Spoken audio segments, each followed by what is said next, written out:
Hey, good day, class. This is your recorded discussion for the All About Computers on your computer software applications. Okay, let's proceed. What we'll be tackling is about what is a computer. A computer is an electronic device that manipulates information or data.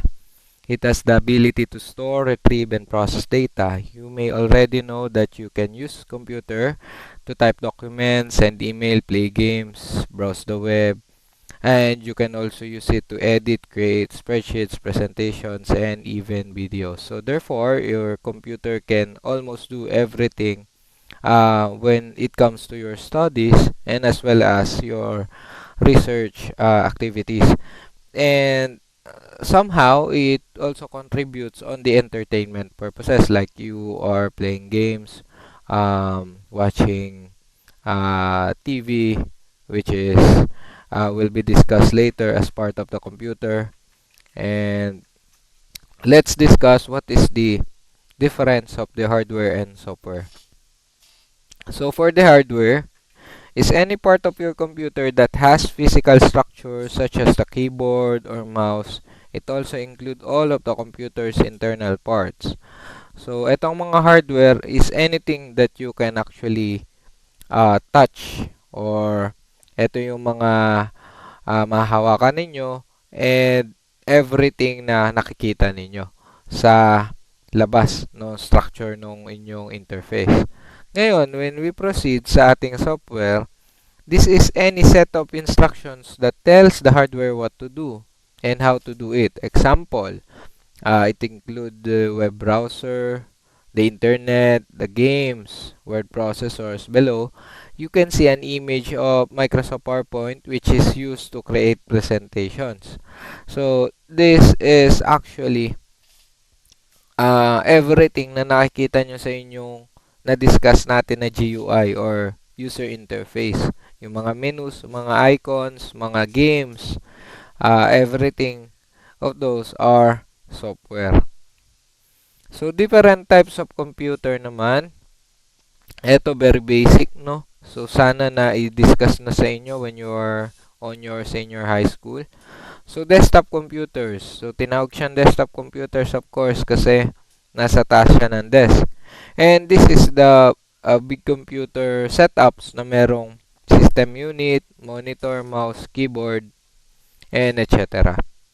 Then number 2, we have laptop computers. These are more portable than desktop computers. So allowing them to almost anywhere use this portable computer. So may mga types yan, di ba? May mga notebook, netbook, laptop.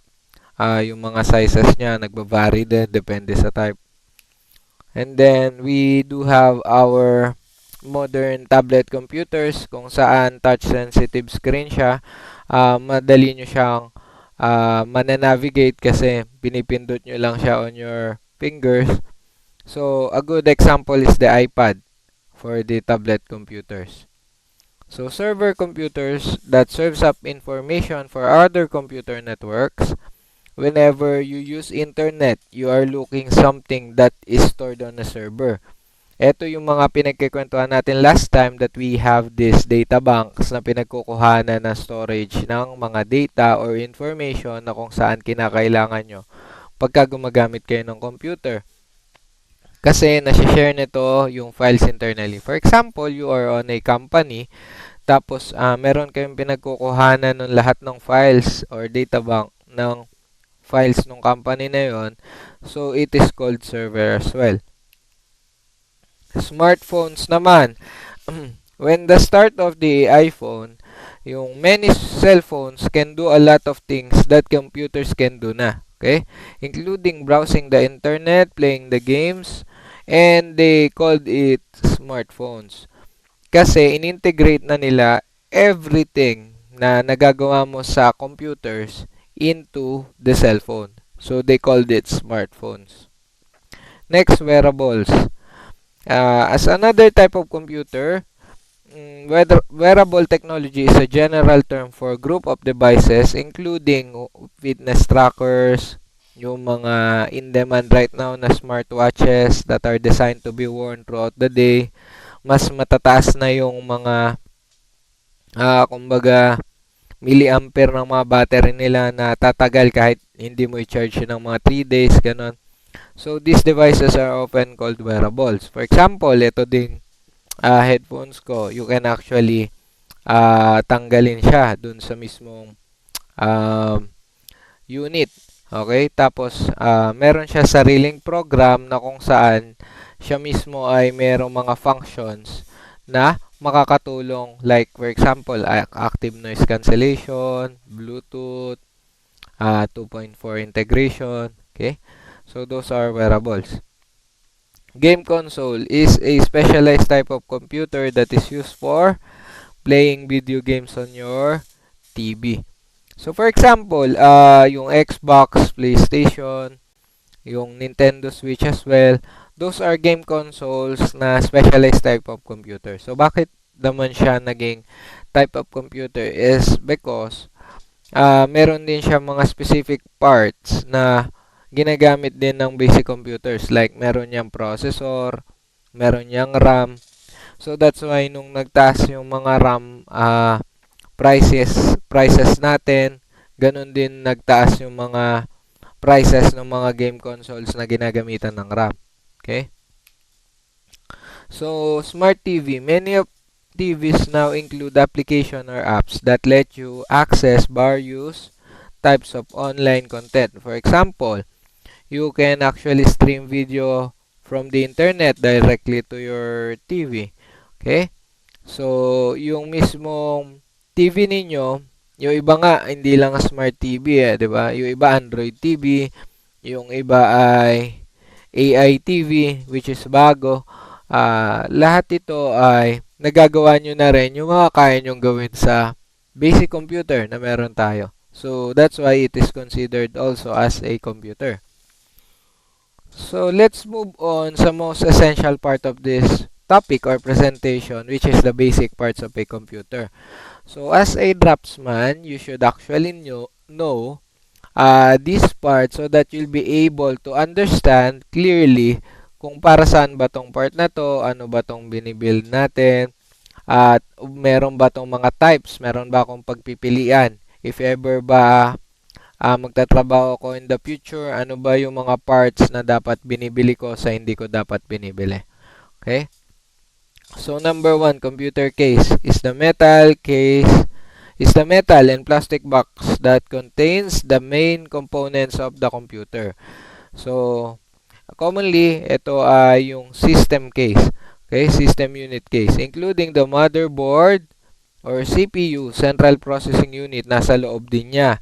Power supply. The front of the case usually has on and off button and optical drives, which is now, kumbaga, ay obsolete na. Wala na halos optical drives na nilalagay sa mga modern cases kasi hindi na tayo halos gumagamit ng CD. We tend to bring our own files using the cloud through the internet. Also, we bring files using the flash drive, hard disk drive, or external hard drive. Okay? So, yun yung mga ginagamit. Meron din mga normal na PC cases or modern PC cases na yung power button nila is in front. Meron ding power button na on top. Meron ding power button na on sides. So, depende pa rin yan sa PC case na mabibili ninyo. Types of computer case, hindi siya isa lang. So, therefore, kung mag-start kayo mag-build, alamin nyo rin gaano yung size na gusto nyo ma-build. Ngayon, every size matters kasi yung mga parts niya inside will differ as well. So, ibig sabihin, merong compatibility issues sa mismong case ninyo kung siya ay hindi sukat dun sa motherboard, sa other parts, sa power supply na mga bibili ninyo. For example, yung small form factor case o mas kilala na case na SFF. Ito ay karaniwan ginagamitan ng motherboard na meron lang sukat, which is i-discuss natin later. Sa mini tower case, ito yung medyo sakto lang yung taas. Yung mini tower case natin, at saka yung mid-tower case ay yung mga common na binibenta ngayon sa market, which is very affordable and hindi masyadong pricey. But yung full tower case, ito yung mga mahal at saka malalaking motherboards din kasi yung kailangan mo. Often na mabigat, minsan dalawang tao, minsan kaya naman na isang tao, pero kung babae parang mahirapan bumuhat ng full tower case. Okay? So mini ITX case natin, small form factor. Ibig sabihin nun, yung motherboard na sukat para sa ganitong size ng computer case is mini ITX. Motherboard sizes to, ha, class. So, mini tower, ito naman ngayon yung micro ATX case na mabibili mo, very portable at madali siyang dalhin. Kumbaga, i-relocate or dalhin sa kung saan mo gusto dalhin. Then, yung atin namang ATX case ay for the ATX motherboard, tinatawag siyang mid-tower. Yung iba, tower din yung tawag sa kanya, pero kasi, class, merong full tower na ginagamitan ng eATX na motherboard, which is mas malaki pa. Okay? Commonly for servers naman yun. Number 2, monitor works with a video card located inside the computer case. Somehow, nagwo-work siya kahit walang video card pagka meron kang integrated graphics sa iyong processor. So, most monitors have control buttons that allows you to change your monitor's display settings, and some monitors also have built-in speakers. Yung monitor na mga uso ngayon ay rotatable at merong mga built-in RGB lights din. Okay? So, ito yung mga types ng monitors na meron tayo. Yung CRT, which is obsolete. Wala na kayong makitang ganyang katatabang monitor. LCD monitor naman. Okay, mga liquid crystal. Then, LED monitor ay mga uso na ngayon na nilalabas na mga monitor. Then, OLED. Mga recent, kumbaga, manufactured monitors na nilalabas ngayon sa market. At saka yung plasma monitor naman, class, is obsolete na siya. Kaya siya pinalitan ng OLED monitor kasi mas mataas yung burn rate niya. Okay, touchscreen monitor naman natin is yung mga typical monitors or parang TV na rin na kaya mong i-touch yung mga menus, icons doon sa mismong monitor. So, meron siyang ganong integration. And then, yung mga uso ngayon for video editing, watching movies is the 4K and 8K Ultra HD monitors. Sometimes, itong si 4K at 8K ay makikita mo rin sa mga bagong labas na curved monitor. Okay? Dito kasi sa types of monitors, pinaghiwalay pa siya kasi meron naman kasing mga curved monitor na 1080 lang. Okay? And also, lastly, meron mga uso ngayon, kagaya ng gamit natin dito, ay mga portable USB monitor. Kung saan, itong portable USB monitor ay may mga variants na din, kagaya ng gamit ko right now, na touchscreen na din yung monitor niya. Okay, so pwede ko siyang i-zoom in, zoom out. So, natatouch ko na din siya. So, pwede ko din ibalik.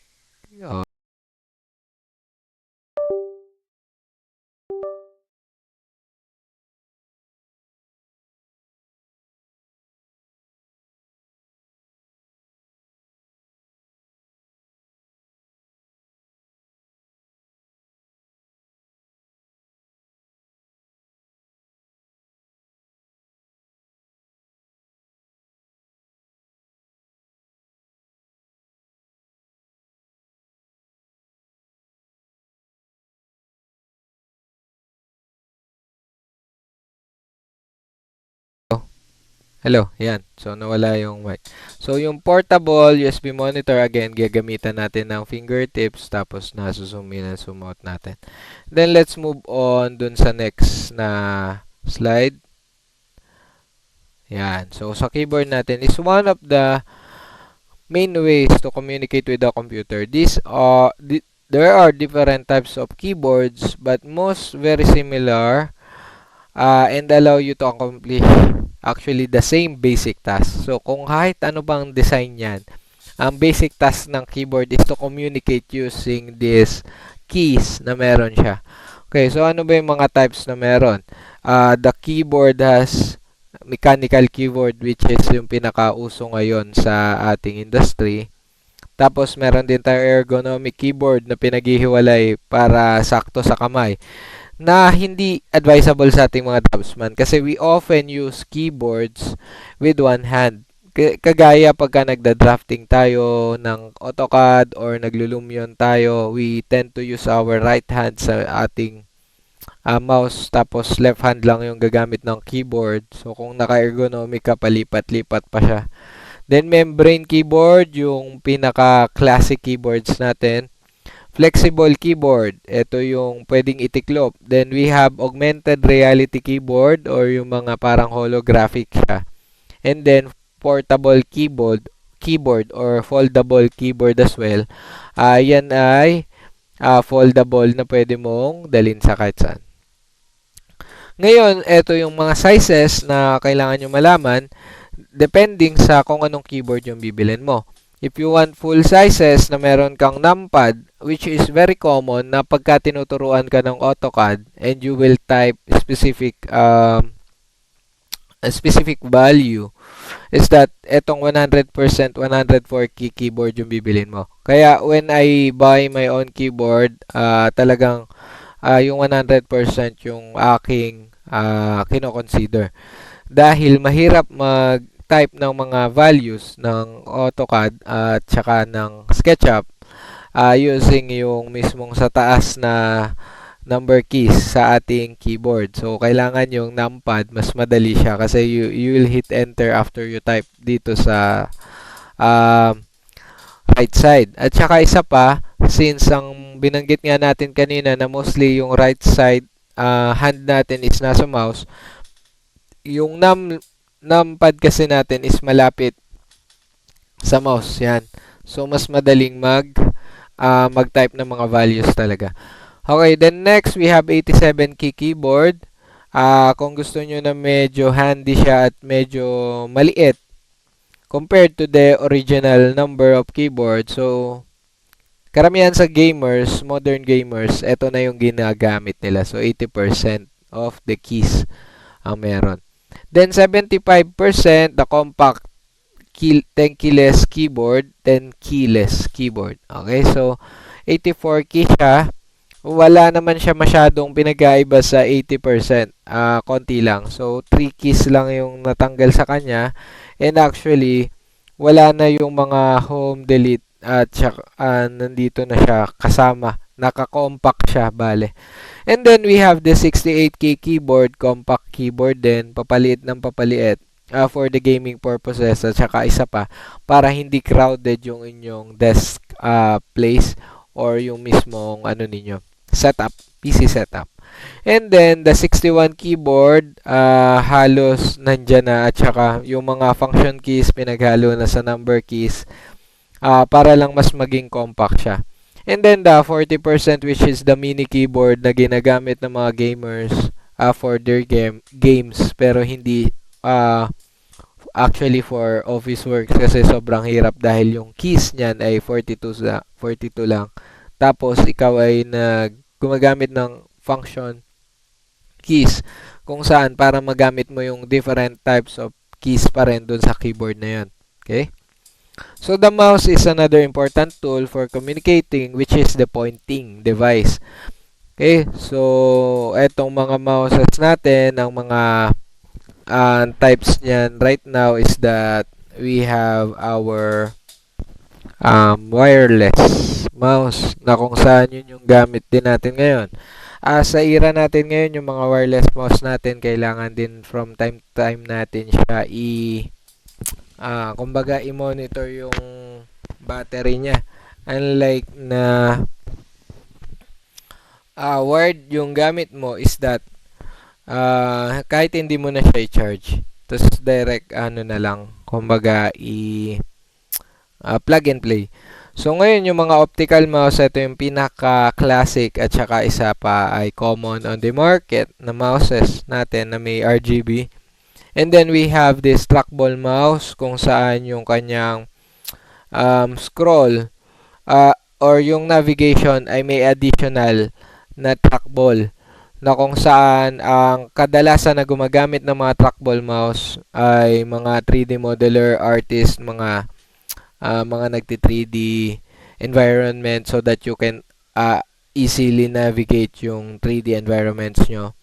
But ako kasi, since kami sa company, di naman namin nakasanayan gumamit ng ganyang klaseng mouse. Actually, we tried, pero kasi mas handy pa rin talaga yung typical mouse na meron tayo. Kaya yun yung mas ginagamit din namin. Okay, tapos mechanical mouse natin, we have this mechanical mouse. Commonly, yung mga mechanical mouses natin ay for ergonomic purposes. Okay? And then, wait lang.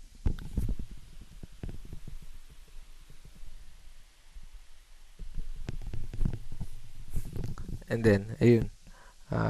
Nawala pala yung yung volume kaya hindi ko masyadong marinig yung feedback. And then, yung mga mechanical mouse natin, kagaya nga ng sabi ko, is for the comfort nung mga gumagamit, especially kung longer times mo siya gagamitin. Yung mechanical mouse would work very much good. So, buttons and ports on a computer, ito yung mga typical lang, no? So, we can see here that the typical back of the key, the system unit case natin ay meron tayong power supply unit with on and off switch and IEC C14 socket, which is the socket na tinudugtungan natin for the plug sa ating outlet. And then we have the rear exhaust fan na kung saan commonly nilalagyan natin ng fan na may RGB. And then, at saka yung rear exhaust fan, dapat kadalasan yan ay papalabas yung buga.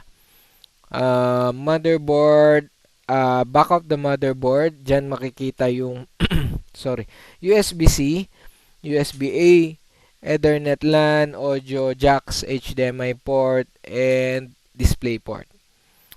Yung mga HDMI port at display port sa likod ng iyong motherboard ay ginagamit lamang kung ikaw ay naka-integrated graphics at isa pa ay walang video card. Okay? So, kaya yung likod ng computer mo ay merong expansion slots dito na tinatanggal pagka ikaw ay merong GPU or video card. So, isa yun na. Yung GPU at video card ay isa. Ngayon, yung processor naman at CPU ay isa din. Yun naman yung possible na may integrated graphics na bibilin mo na kahit wala kang video card ay magwo-work. So ngayon, side panel thumb screws, ito yung syempre pang bukas nung iyong PC case. Kensington lock slot, commonly nilalagay yan to lock for security purposes. For example, i-display mo yung unit mo. Kailangan siya i-lock para anti-theft ba? So, at the back of computer, again, meron dyan power socket, audio in and out, USB ports, Ethernet port. So, when we talk about monitor ports naman, this is where you'll connect your monitor cable. Commonly, etong mga cable na to ay i-connect mo sa iyong video card. Kasi nga, halos lahat ng modern computers ngayon ay run by video cards. Kundi, kung wala kang video card, hindi mo mararan yung mga recent or up-to-date applications na meron sa computer. So, si BGA port is a analog port. Commonly, yan ay mga classic na ports kasama ni DVI-D, digital port. So, yan yung mga naunang lumabas na monitor ports. Again, bakit very important itong mga monitor ports? Kasi baka mamaya yung ports mo sa video card, ganitong port doon sa monitor na binili mo. So, hindi siya magsawak at hindi mo magagamit yung monitor mo unless bibili ka ng converter or adapter kung tawagin para magamit mo ngayon yung monitor na hindi compatible sa iyong video card. Okay? So, HDMI naman, ang kinaiba niya is that may video na at saka may audio pa. So, that's why karamihan sa mga TV ninyo, pagka ipe-present mo yung laptop mo naka-HDMI kasi nakukuha ni TV yung audio kasabay ng video dun sa laptop mo. DisplayPort is high performance digital, meaning ito ay video lang din. Okay, wala siyang audio. And then USB-C. So meron siyang video, meron siyang data, meron siyang power. At may dagdag ko lang since naka USB-C din yung sa akin. Ito kasing portable touchscreen monitor na to ay halo pala, sorry. Meron siyang HDMI at meron siyang USB-C. So, dalawa siya. Yung HDMI nagpo-provide ng audio and video netong portable monitor, sorry. At saka yung USB-C naman ay nagpo-provide ng power at saka ng data. Kung saan kaya nababasa ni computer ko yung touchscreen. Okay? So, siya yung nagbibigay ng data doon sa PC system unit natin. Kaya naiintindihan niya na pagka ginanto ko is mata-touchscreen yung PC. So, kahit PC siya, okay? So, nagiging parang, ano siya, nagiging parang tablet kasi meron siyang USB-C. Inside the computer, so, kung sa basic and pinaka-typical computer back then, DDR3 to DDR4, ganito yung mga build nila para mas maintindihan natin. And commonly, yung mga PC natin sa CITS, mga ganito pa yung itsura. So, merong storage for optical drive, which is, kumbaga tinatawag natin hard disk and hard drive. Ay, sorry, yung optical drive which is for the disk drive na pinagbabasa ng disk. Tapos yung storage drive, dito sa baba is yung mga naglalagay naman ng slots para sa hard drive. And then we have this memory or yung RAM. Then the processor is inside that fan na nasa gitna or yung heatsink. Kumbaga, kasi yung processor natin or yung CPU lagi umiinit. So, kailangan niya ng constant cooling. And then, motherboard is mismong etong single circuit board na nandito. Yan. So, siya si motherboard. And then, we have this graphics card na kung saan siya yung nagpo-provide ng video integration dito sa ating PC. And then, we have this power supply. Yung power supply naman natin, class, etong power supply na to, is commonly ginagamit yan for yung pagbigay ng power dito sa PC at saka isa pa is nagko-control ng wattage natin. At kung merong pumalya or magkaroon ng surge, hindi madadamage dapat lahat kasi yung power supply nyo, yung nagpo-protect dapat dun sa lahat ng PC unit nyo. So, therefore, kung bibili ka ng power supply na mumurahin, ito yung sisira sa mga parts mo. Kadalasan yung itsura ni power supply nasa baba, pero kadalasan din ay nasa taas. So, mamaya pakita natin yung dalawang sample. For example, ito, yung power supply unit or yung PSU, nasa baba pa rin dyan, lagi nakatago. And then, yung system fans natin, makikita nyo dito, yan, yung papasok na fans. And then, bakit may system fans din sa taas? So, yung system fans ay actually part of the AIO. Ito, yan. Part of this AIO liquid cooler. So, pwede pala to, no? Yan, may pen. Yan, laser. So, part siya ng AIO liquid cooler. Ngayon, itong part na to, ito yung mga fans. Yung fans na yan, detachable yan. Because this liquid cooler na meron siyang copper tube na papunta dito ay dyan umiikot yung tubig na magpapalamig nung processor mo dyan. Okay, ngayon, yung CPU nasa loob niyan. Kumbaga, nasa likod na naman. Either naka-liquid cooling ka. Actually, this is the inside of a modern computer na wala na halos gumagamit ng fan cooling o yung mga tower cooling natin. Commonly, naka-radiator na siya or naka-liquid cool with hindi naman pala dozen. So, but rather, mga 9 fans, 6 fans, mga ganun kadami na. Okay, then next, cable management nasa loob, nasa likod. RAMs natin, common slot nandito, and then motherboard is eto mismo, yung malaki na yan. Tapos nakakabit sa motherboard is si graphics card and then SSD. Kadalasan dito, tapos meron din ditong slot. So, sa nakikita nyo ngayon class, ito ay pwedeng SSD NVMe at etong nasa taas na to ay SSD NVMe rin. So, dalawa yung slot ng motherboard niya. And then power system unit. And then next natin, sa front naman commonly may power button, reset button. Yung mga activity LED kung yung PC mo ba ay nagbo-boot or not. And then we have this 3.5 audio jacks. Kung meron pa, no, mic or headphone. And then 3.2 Gen 2 Type-C port. Kadalasan, yung mga bago, kagaya ngayon yung mga unit natin is meron ng Type-C. Kagaya yung unit ko, may Type-C na yan. USB 3.2 and then front intake fans. Yung fans naman, nagva-vary yan. Kadalasan buo, naka-fans. And sometimes pala yung front glass na rin. So, kaya madalas mapansin nyo yung ganitong klase, nandito na sa side yung power or nasa top yung power button kasi ito glass na rin. And then we have this tempered side panel. Ito naman ay to show off lang na meron tayong thumb screws. Pero dito talaga siya sa side na to nilalagay. Okay? Yun lang. Kasi kadalasan naman pagka makita mo yung modern na PC sa front at saka sa side, ito yung may mga tempered na pareho. Okay? So, kagaya nito, di ba? Tempered na siya pareho. So, inside the computer, we have this motherboard na main circuit board. Dito, pinapatong ngayon si processor, nandito si RAM, nandito si RAM. Pero yung mga commonly, nandito yung apat na RAM, no? Hindi yan pinagtatabi ng ganyan. And then, ito yung slot commonly for video card. And wala siyang M.2 slot. I think, wala akong nakita.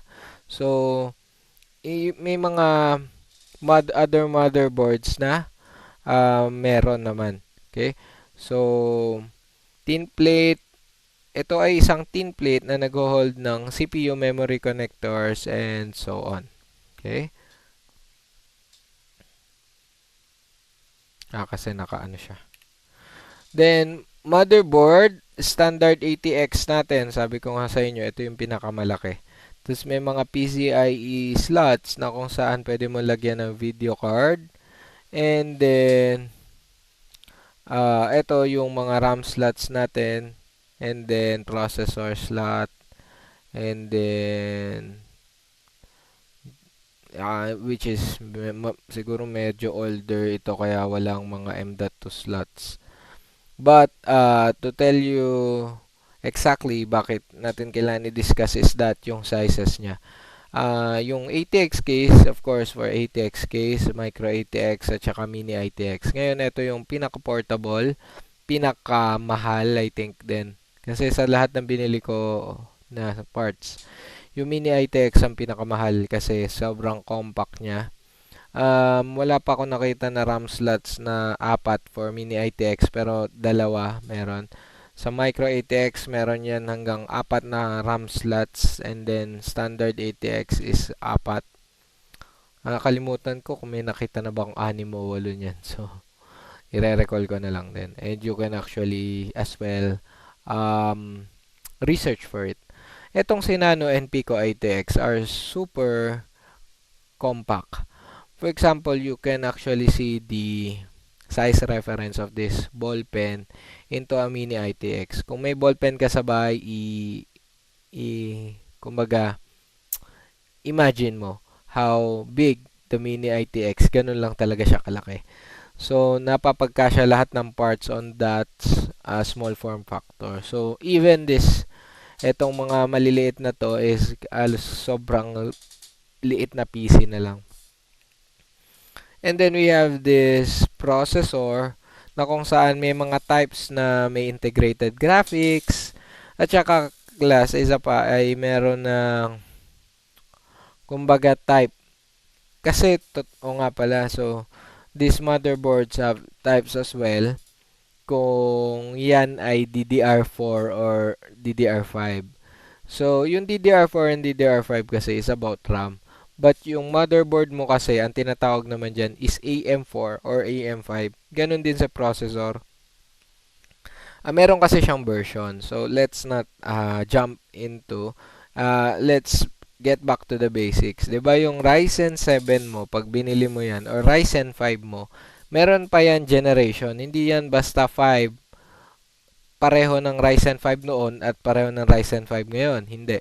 So, meron siyang generation like merong Ryzen 5 3600, Ryzen 5 3700, Ryzen 5 7000 series, Ryzen 5 5000 series. So, nagbabago-bago siya. Ngayon, yung Ryzen na bago ngayon is pumapalo ng 7000 series to 9000 series. So, meaning nun, ang mga motherboards ay kailangan AM5, same as DDR5. Pagka ang Ryzen na gamit mo ay 7000 series pataas. Ganun din sa generation ng Intel. Kumbaga, mas recent or mas up-to-date na Intel or mas bago, mas kailangan na rin ng mas bagong motherboard. So, hindi na sinusupport yung papaluma, kumbaga.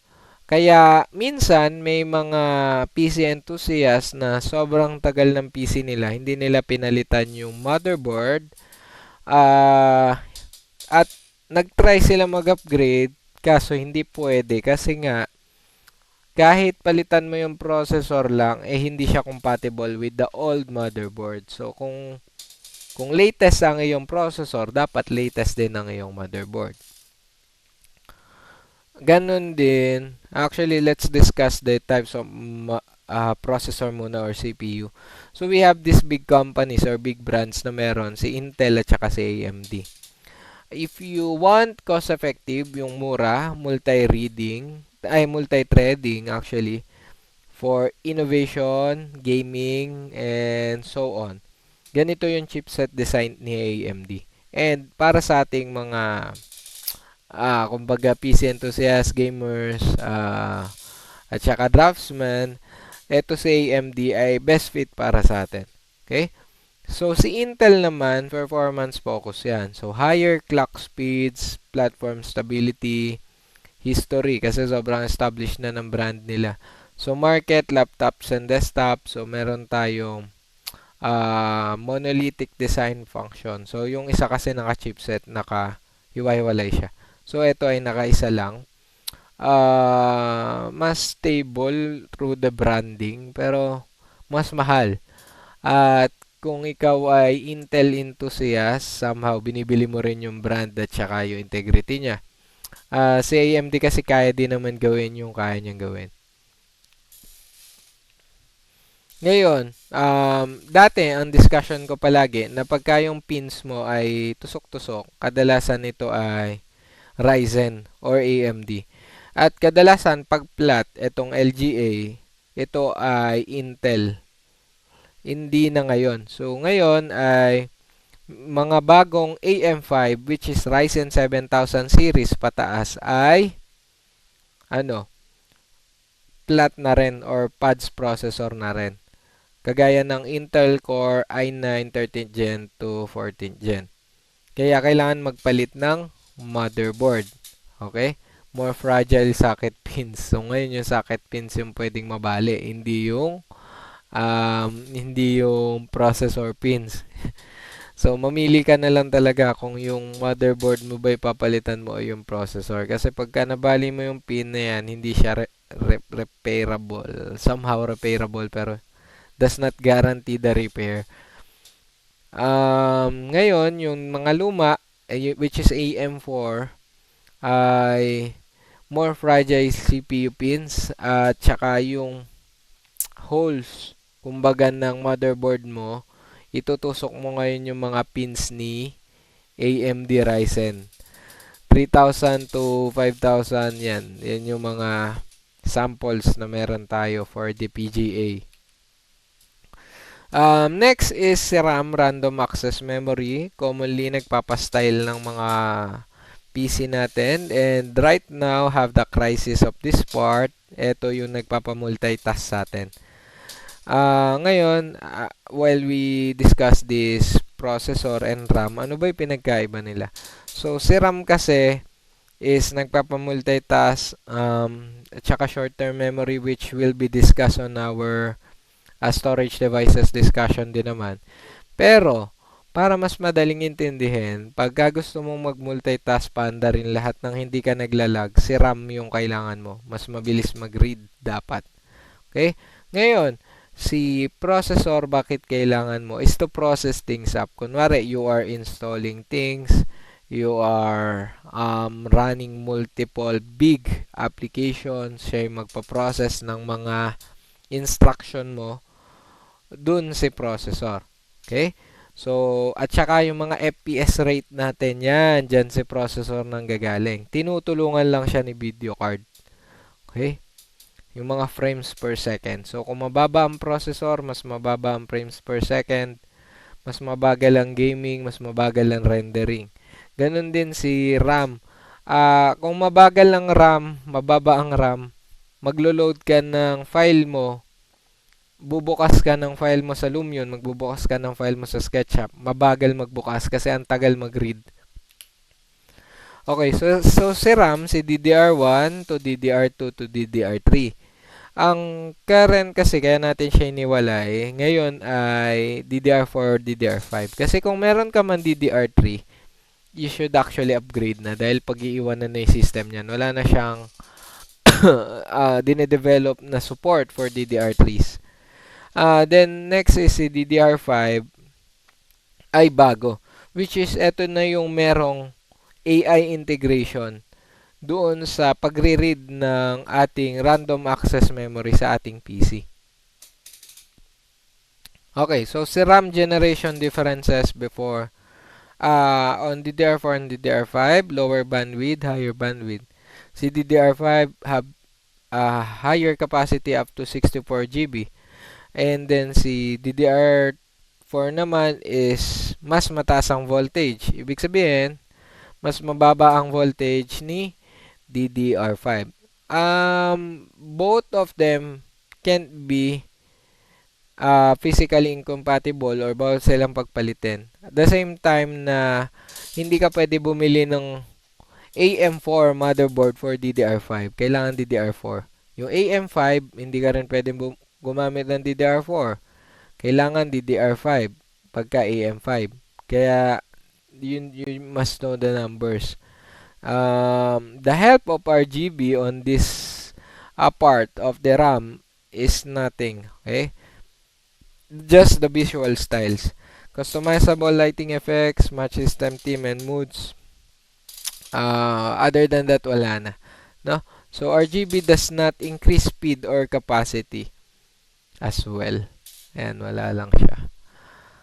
Then next natin is si hard drive or storage. Is where your software documents and long-term storage which the data is still saved even if you turn the computer off or plug in. Hindi siya nawawala, di ba? Modern PC storage unit, types and functions, paano ba siya nagtutulong-tulong?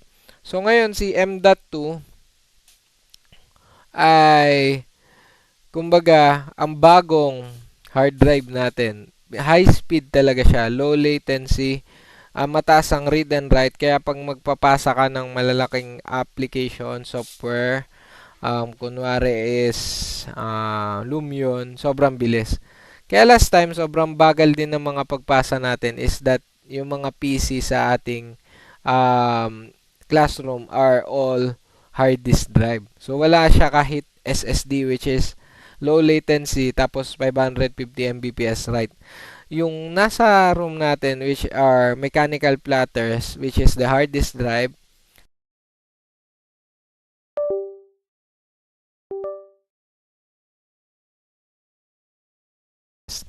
ayan, high capacity yung HDD natin, Mechanical platters, 150 to 250 megabytes per second lang yung read and write. Okay. So, yung evolution niya basically comes from the hard disk drive to SATA SSD to the M.2 NVMe SSD, which is the microchips. Ito ay tumutulong sa pagbuboot ng computer mo kasi nandyan si operating system kung saan mo man ilagay. So, kung alin yung mas mabilis na mabibili mo, dun mo ilalagay si operating system para mas mabilis siya mag-boot. So, kung mapapansin mo bakit ang tagal-tagal mag-boot ng mga PC natin sa computer laboratory is that mabagal din kasi mag-read yung ating PC storage. So, the power supply unit is the computer part that converts the power from the wall outlet to the type of power needed by the computer. It sends power through cables to the motherboard and other components. Ngayon, si power supply unit ay merong form factors. Meron siya iba-ibang size. Merong ATX, SFX, and TFX. So, let's not focus on this TFX kasi ito ay thin form factor na hindi mo mabibili sa market casually. So, meron tayong ATX at SFX.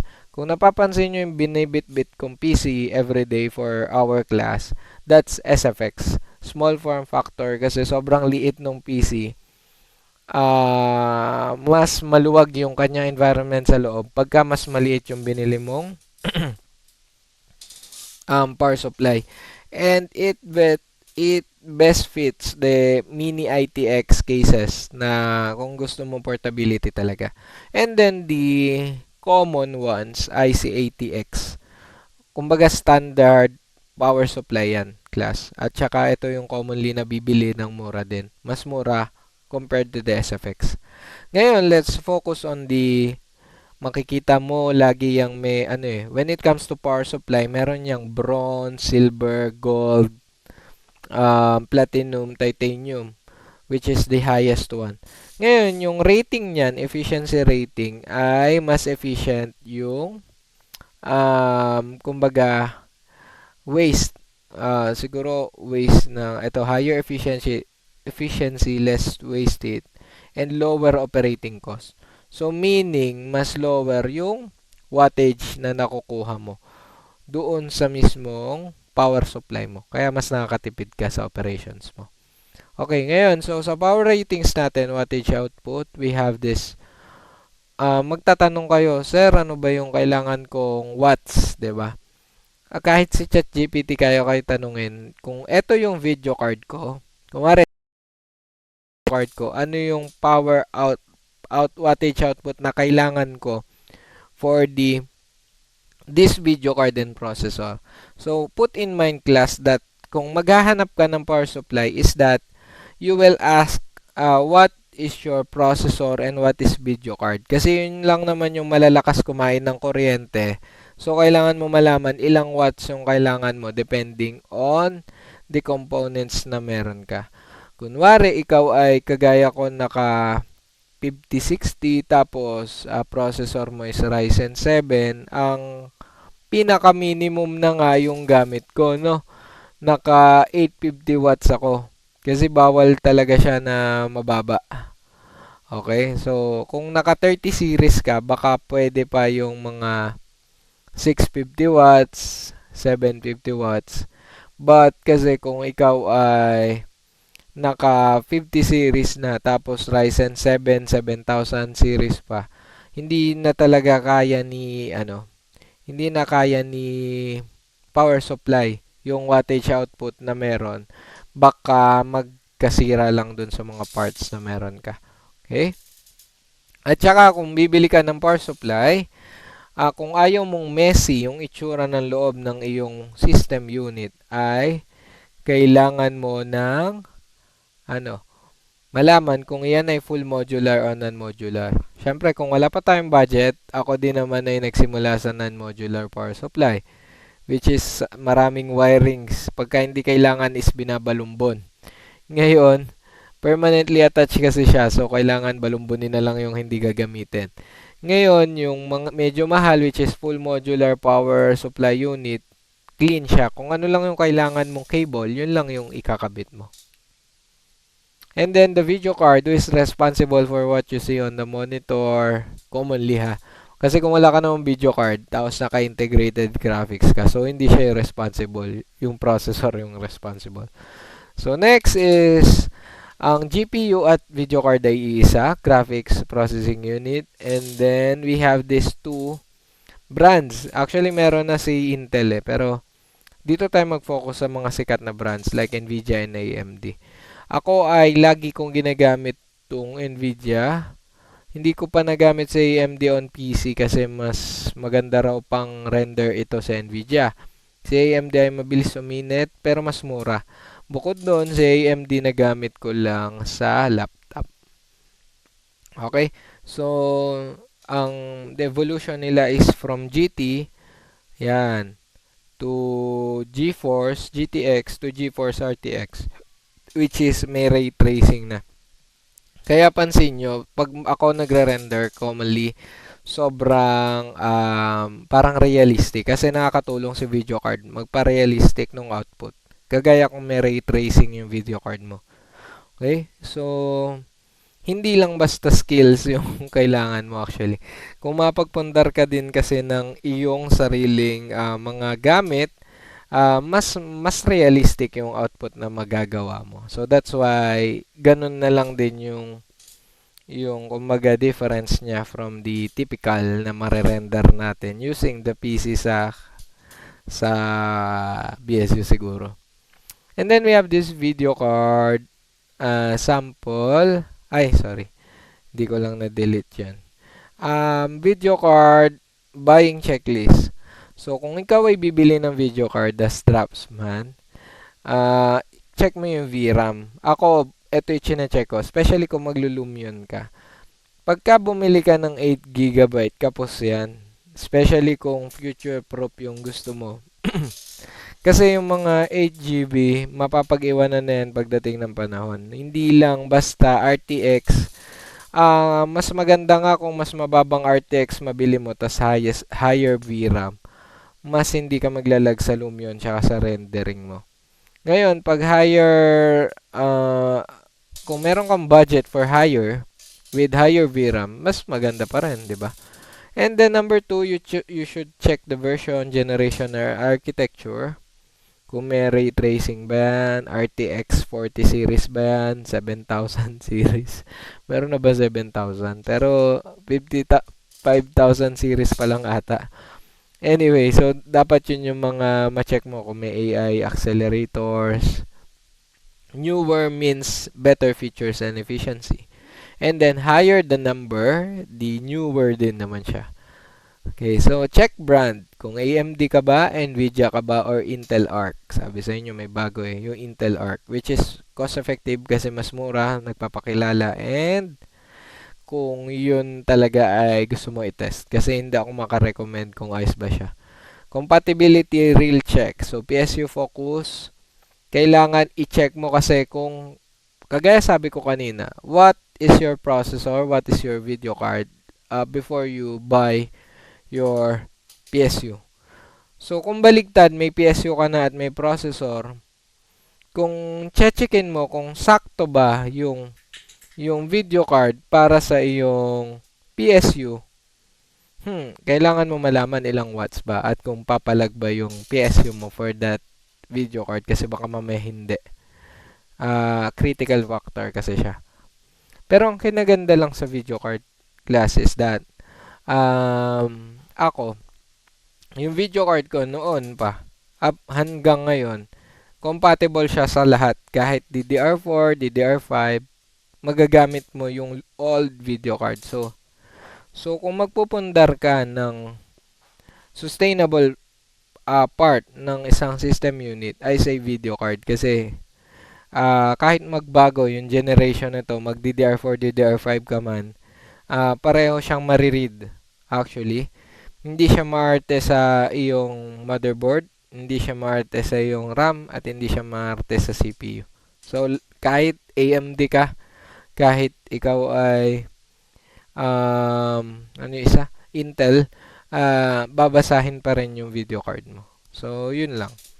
And that's all for this all about computers. Hopefully this discussion actually help you on choosing the right parts for you, and definitely ano yung mga parts na kakailanganin mo as a dropsman someday, as a manager someday. Baka mamaya magpo-procure kayo ng mga items, naging manager ka na, hindi mo alam ano dapat yung mga parts of the computer you should buy. Ano yung marerecommend mo sa company na parts ng computers to improve your skills, actually not skills but the efficiency of the work. So eto lahat ay magbabase sa kaalamang nakuha nyo dito sa All About Computers. If you have questions, we can actually discuss sa ating classroom when we come back sa ating face-to-face classes. So thank you very much and see you.